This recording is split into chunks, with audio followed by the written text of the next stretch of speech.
Happy spring to you, or at least it's trying to be spring. I'm on. Can y'all hear me? Are we on? There you go. All right. Thank you.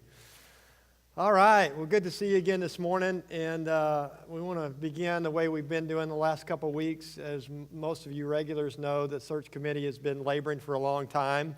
And it's not that they're landing the plane, but they've got a few candidates that they're really pursuing hard. So we want to continue to pray for them. So if you're on the search committee, I'm going to ask you to stand up. If you're here and you're on the search committee, we've got a couple. Yeah, there's 3 of you that are here. And Dane's going to lead our prayer time. But if a couple of you want to just quickly gather around our search committee, I'd sure appreciate it. And then Dane's going to lead us in a word of prayer as they, and remember, we're praying for them every day as they go out and try to find the new pastor for this incredible body. So Dane, if you'll lead us, please. Thank you.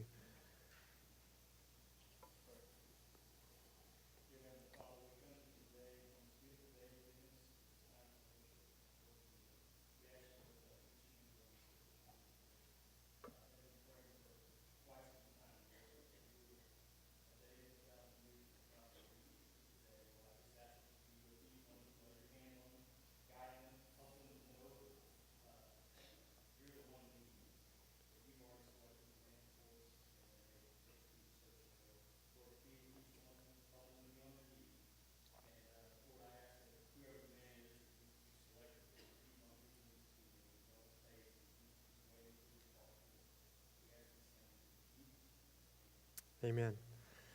All right. Okay, so those of you who've been here, the regulars, you know I like to give people a hard time. And if you're visiting with us, hey, we're glad you're here, as Jeff said earlier.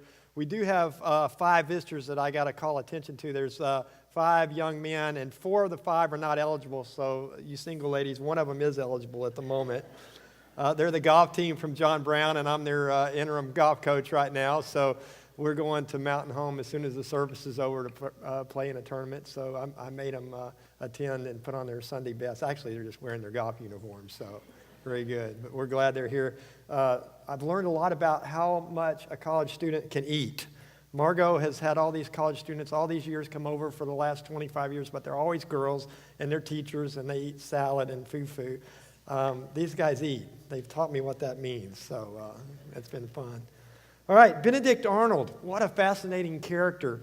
He was an interesting man in our nation's history because in 1775, when the war between the states and the tyrants of England broke out, he led a militia group in several successful battles. And so he showed a little bit of character, if you will, in terms of leading men, of fighting. He had courage. They had some really quick victories, boom, boom, boom. And so next thing you know, he finds himself with a command in the Continental Army. And then ending up leading and being the head of West Point, right? Everybody knows that West Point's the military, the school for military people in the Army branch. They got the Naval Academy and Air Force Academy, but West Point's like the premier at that point in time. And he was the commandant of West Point. Well, evidently he had made some mistakes and had some indictments against his character early on, but they always kind of overlooked that because of his courage and his ability to lead in victory. And so while they didn't kick him out, they didn't promote him either. And he got angry.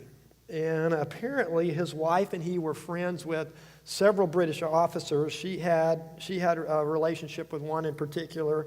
And so he decided to become a traitor and to betray the Continental Army. Now, he didn't announce that, obviously. He was doing it in secret, and he hatched a plan to slowly erode the defenses of West Point, and he was going to hand that over to the British so that would be a devastating blow to the Continental Army and to George Washington and them.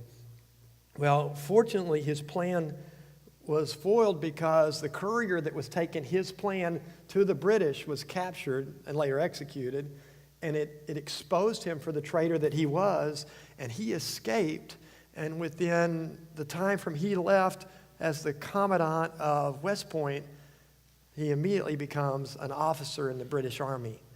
So basically, it's not the only example of betrayal, but it marks one of probably the most horrific in terms of our nation's history. So it has a place. Betrayal is the breaking or violation of a contract, a trust, or a confidence that produces a moral conflict with a relationship or organizations. Let me repeat that again. Betrayal. Betrayal is breaking a violation or a contract, trust, or confidence that produces a moral conflict within a relationship of individuals and or organizations.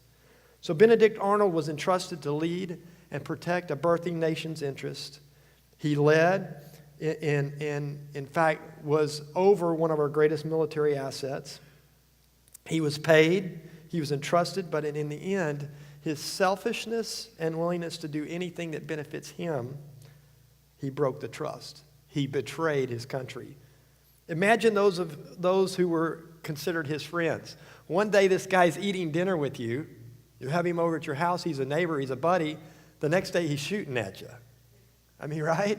That's betrayal. And you can see it. And because it's such an outlandish example, it's easy to recognize. When they're subtle, it's not so much. We are 2 weeks away from the Easter Sunday.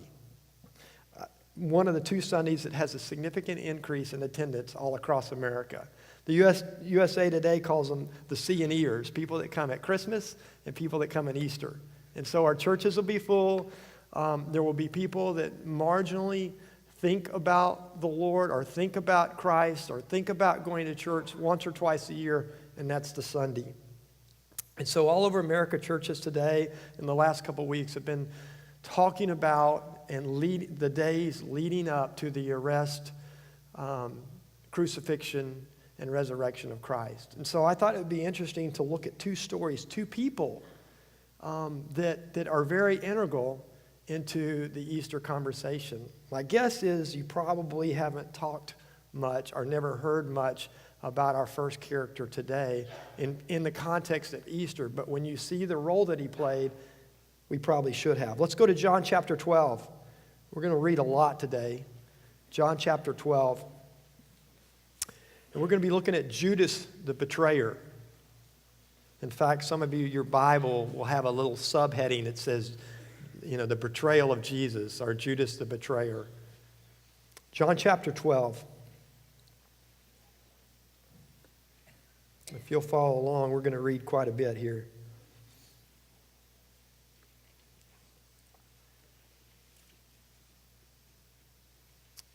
John chapter 12, we're going to begin in verse 1.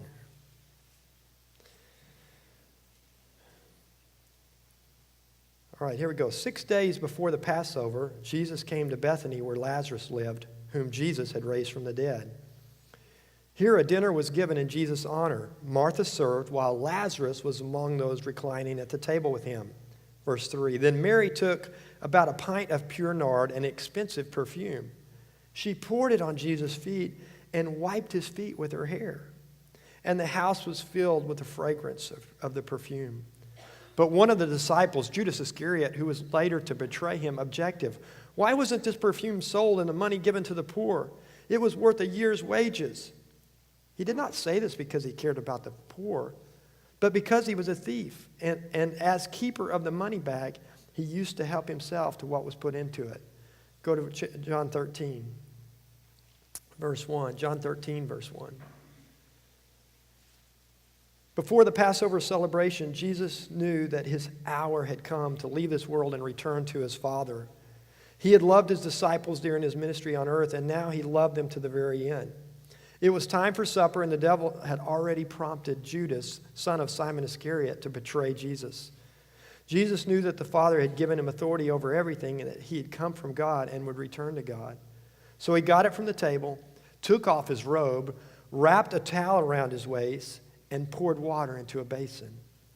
Then he began to wash the disciples' feet, drying them with the towel he had around him. Verse 6, When Jesus came to Simon Peter, Peter said to him, Lord, are you going to wash my feet? Jesus replied, You don't understand now what I'm doing, but someday you will. No, Peter protested, you will never, ever wash my feet. Jesus replied, Unless I wash you, you won't belong to me. Peter exclaimed, "Then wash my hands and head as well, Lord, not just my feet." Jesus replied, "A person who has bathed all over does not need to wash except for the feet to be entirely clean. And you disciples are clean, but not all of you." For Jesus knew who would betray him. That is what he meant when he said, "Not all of you are clean." Skip down to verse 18 real quick. "I am not saying these things to all of you. I know the ones I have chosen. But this fulfills the scripture that says, 'The one who eats my food has turned against me.' I tell you this beforehand so that when it happens, you will believe that I am the Messiah. I tell you the truth, anyone who welcomes my messenger is welcoming me, and anyone who welcomes me is welcoming the Father who has sent me." Now Jesus was deeply troubled, and he exclaimed, "I tell you the truth, one of you will betray me." The disciples looked at each other and what he could mean. The disciple Jesus loved, that being John, by the way, was sitting next to Jesus at the table, and Simon Peter motioned to him to ask, "Who's he talking about?" So the disciple leaned over to Jesus and asked, "Lord, who is it?" Jesus responded, "It is the one to whom I give the bread I dip in the bowl." And when he dipped it, he gave it to Judas, son of Simon Iscariot. When Judas had eaten the bread, Satan entered him. Then Jesus told him, "Hurry and do what you are going to do." None of the others at the table knew what Jesus meant. Since Judas was their treasurer, some thought Jesus was telling him to go and pay for the food or to give some money to the poor. So Judas left at once, going out into the night. So both these stories, the first one about the perfume, the waste of the perfume, anointing Jesus, and he said, "Hey, it's my burial perfume. It's to get me ready." That kind of kicks off this whole week leading up to his arrest, his crucifixion, and his resurrection. And this is the Lord's Supper. This is the famous painting, that we see in the frescoes. And this is, right before the hours of his arrest, Judas betrays him. So let's think and talk about the implications of that. Who was this Judas guy? A couple things you need to remember. He was chosen by Jesus to be one of his followers. Remember when Jesus recruited his followers, he went and looked at him, he pointed at him and said, "You, come follow me." It was a personal invitation. Jesus recruited him. He wasn't some passerby that said, "Hey, I like the sound of that. I think I'll tag on to that." He was recruited by Jesus. Secondly, he was the only disciple that was a non-Galilean. He was from a different part of the country. He was still a Jew, but he was a non-Galilean. Thirdly, something I hope you caught in that story, Jesus washed all of the disciples' feet, including Judas. Judas was with Jesus when he fed the 5,000 with a few loaves and fish. He was with Jesus when the guy that was cutting himself, and they call him the demoniac, but he was, crazy and possessed by evil spirits and had been since he was a kid. And he would throw himself on the ground and convulse and cut himself and hurt himself, and he was chained. And Jesus healed him. Judas was there.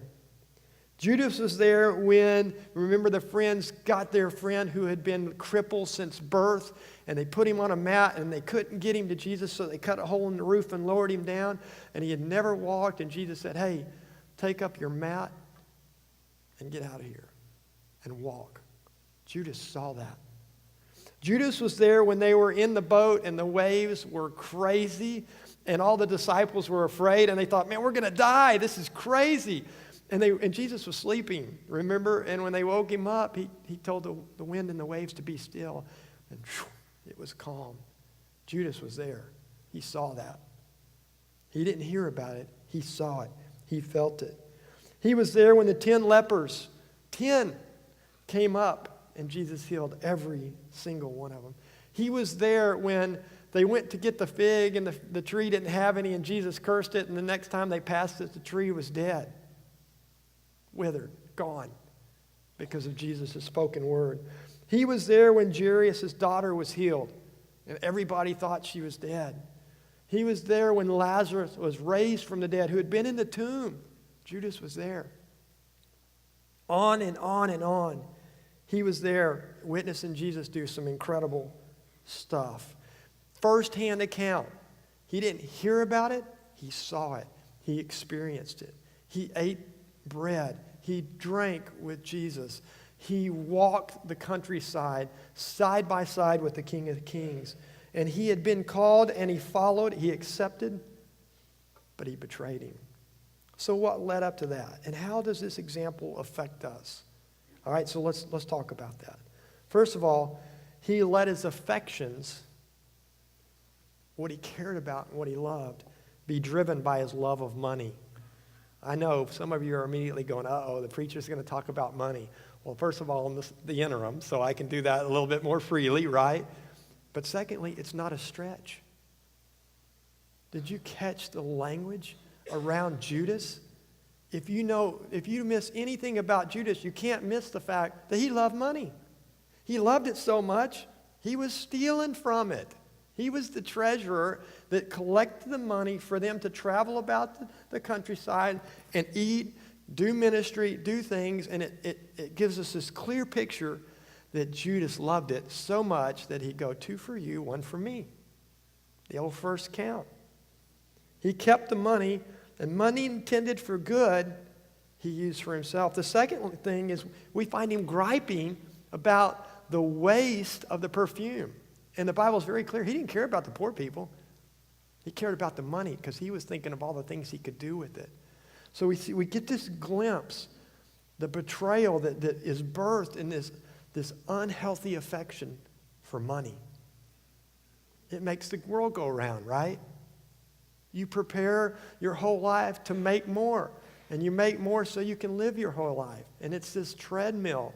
And we pay for everything. But we often forget that the affection and love for money is not God's design. It's simply a tool for God to use to bring glory and honor to himself. The second thing I think you need to know about Judas, and I hope you will catch, that he was near Jesus and had a physical closeness to him, but he never really trusted and he never really followed him. So check this out. His external closeness, meaning he's with him, he's touching him, he's talking with him, he's watching him. This external closeness had nothing to do with his internal closeness. Man looks on the outside, but God looks on the heart. He was in the presence of God over here in a physical manner, but over here in an internal spiritual matter, he wasn't. From the outside, that's hard to see, right? He spent 3 years with him, walking the sod, but he didn't really know him. He spent quantity and quality time with Christ, but he didn't buy in. The third thing is, not only did he spend that time, he acted the part. We know this in part because when Jesus actually washed his feet, he was part of the group. They didn't single him out. Jesus didn't go, oh, that's the betrayer, I'm not going to wash his feet. He washed his feet. The other thing is when Judas griped about the money, did one disciple correct him? None. They were right there with him. He was one of them. He was their buddy. He was one of the 12. And he acted the part.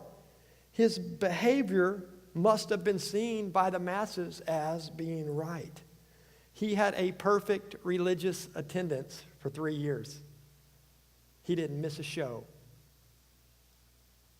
He was perfect in his outward appearance, but he missed it on his inward. So how does that affect us? And where do we go with that as individuals? Well, first of all, I got to ask you, what role does money play in your life? What role does money play in your life? How often have you robbed from God what was his in the first place? How often have you robbed from God what was his in the first place? And do you honor God with your debit card and checkbook? Okay, yeah, sure I do. Well, I know firsthand people that spend thousands on vacations and thousands on bikes and thousands on golf clubs and thousands on their houses. And at the end of the day, they give 2% away. Some of our world leaders do that right now. Or not the world leaders, the leaders of the U.S. Make millions a year and give 1% away. Really? So how do you honor God with your checkbook? Are you so worried about getting yours that you're afraid to give God his?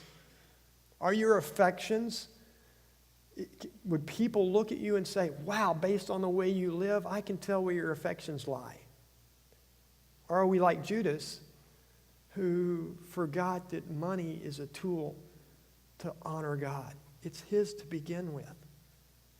Would people look at your ledger of your account and say, wow, look at all the things they've done with their money that bring glory and honor to the Lord? Or would they look at it and say, wow, those season tickets to the football and the basketball and the Final Four or would they say, man, they live to give? Because that's God's design. If you were to put a daily record of your expenses, how many of them would reflect a generous, giving, faithful life? The good news is I'm not the judge of that, but God is. And God doesn't look on the outside. Church attendance and a $100 bill on the plate every now and then doesn't matter to him. He knows what's going on in your heart. So if you're making this much money and giving this much money and nobody knows it, guess who does? God does. So, are we betraying God with our finances? Secondly, some of you have a serious head knowledge about what it means to be a Christian. You have witnessed so many church services that you can predict what is going to happen. You know, okay, this is the offertory, this is the special, this is... In fact, some of you have been to church your whole life. You've attended your whole life. But perhaps you're not a Christ follower. You have perfect religious attendance, just like Judas. You've witnessed God do things, but you refuse to commit and obey. Matthew, that we talked about last week, it talks about going and making disciples, teaching them to obey. Obedience is hard. It's not easy. It means doing things that sometimes I don't want to do. God's way is not the easy way. If you think signing up to the Christian life is an easy street, you've missed it. It's hard. Turning the other cheek is difficult. Loving your enemy is hard. Being hospitable, opening your home up to strangers, that's hard. But it's God's plan. Like Judas, some of us have acted like a Christian for a long time.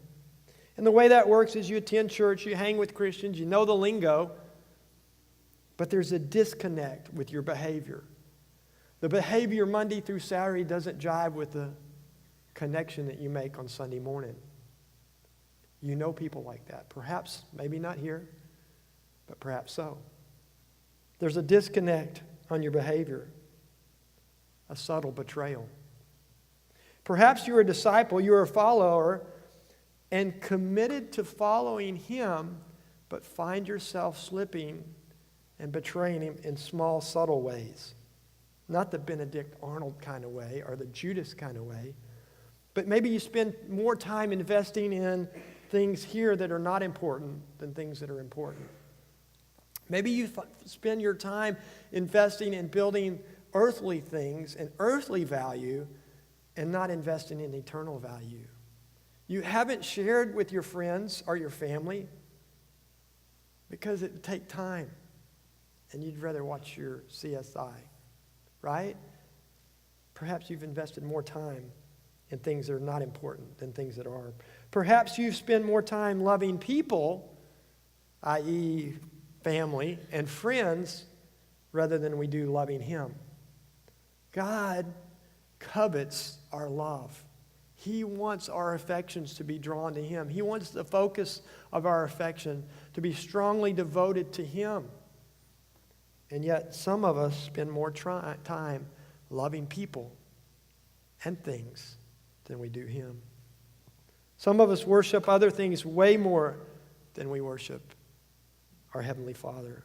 We give our adoration to the created rather than the Creator. So listen to this. Benedict Arnold, he changed uniforms, right? His betrayal was easy. One day he's here, the next day he's there, and everybody could see it. Judas was a disciple all the way up to the last days of Jesus' earthly ministry, all the way up to the Last Supper. Judas was a disciple.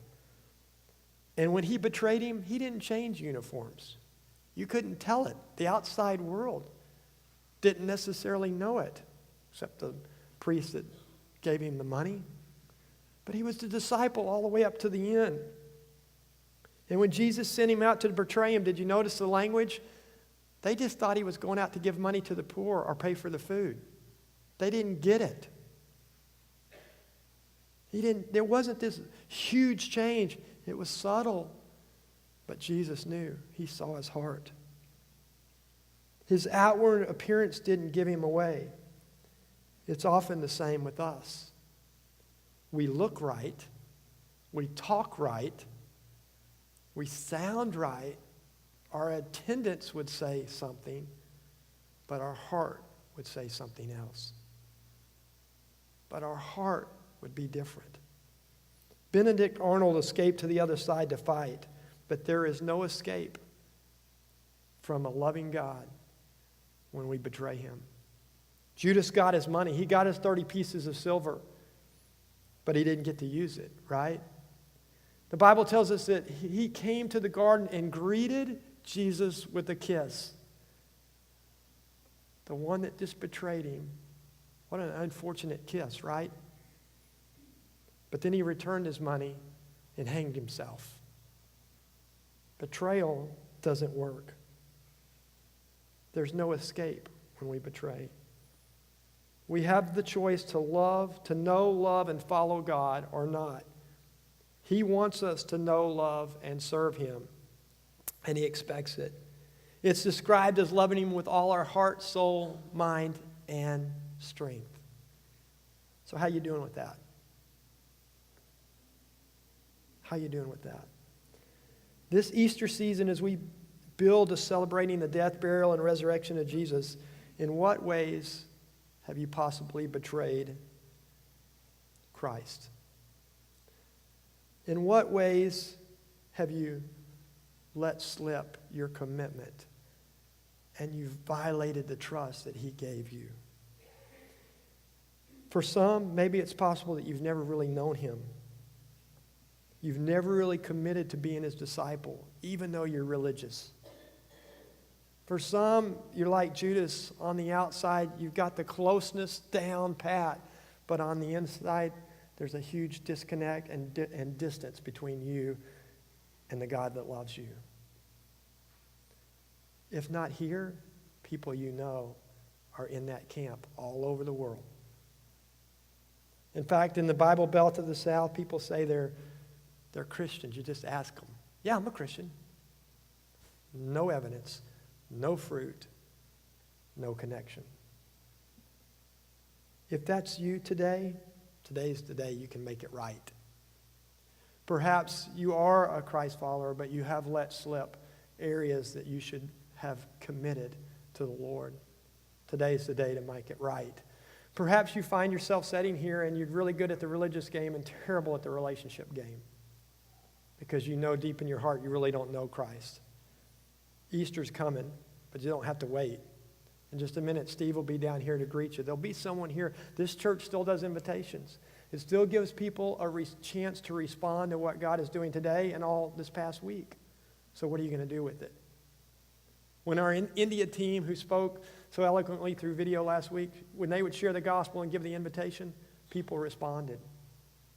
But we're so used to it, it's another religious exercise. But it's not. So perhaps God is stirring your heart. In just a minute when we stand and pray, you come and take Steve's hand. Someone will be here to talk to you and help you understand that God's gift is for you, even if you have betrayed him. Let's stand.